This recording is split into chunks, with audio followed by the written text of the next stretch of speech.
சென்னை மௌலிவாக்கம் கட்டட விபத்து தொடர்பான ஆவணங்களை தாக்கல் செய்யுமாறு தமிழக அரசுக்கு சென்னை உயர்நீதிமன்றம் உத்தரவிட்டுள்ளது.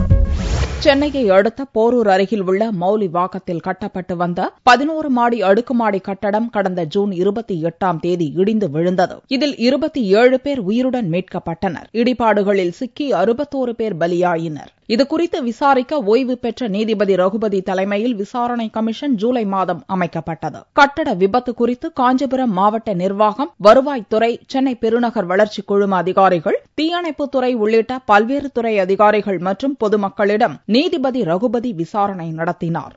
இந்த விசாரணை அவசரமாக நடத்தப்பட்டுள்ளதாக கூறி மௌலிவாக்கம் விபத்து குறித்த விசாரணையை சிபிஐக்கு மாற்ற வேண்டும் என்று கோரி திமுக பொருளாளர் ஸ்டாலின் தரப்பில் சென்னை உயர்நீதிமன்றத்தில் மனு தாக்கல் செய்யப்பட்டது. இந்த மனு மீதான விசாரணை திங்களன்று வந்தது. சென்னை உயர்நீதிமன்ற தலைமை நீதிபதி சஞ்சய் கிஷன் கவுல், சத்யநாராயணா ஆகியோர் அடங்கிய முதல் அமர்வு கட்டட விபத்து தொடர்பான ஆவணங்களை டிசம்பர் 4ஆம் தேதிக்குள் தமிழக அரசு தாக்கல் செய்ய உத்தரவிட்டது. தொடர்ந்து இவ்வழக்கை 6 வார காலத்திற்கு ஒத்திவைத்து உயர்நீதிமன்றம் உத்தரவிட்டுள்ளது.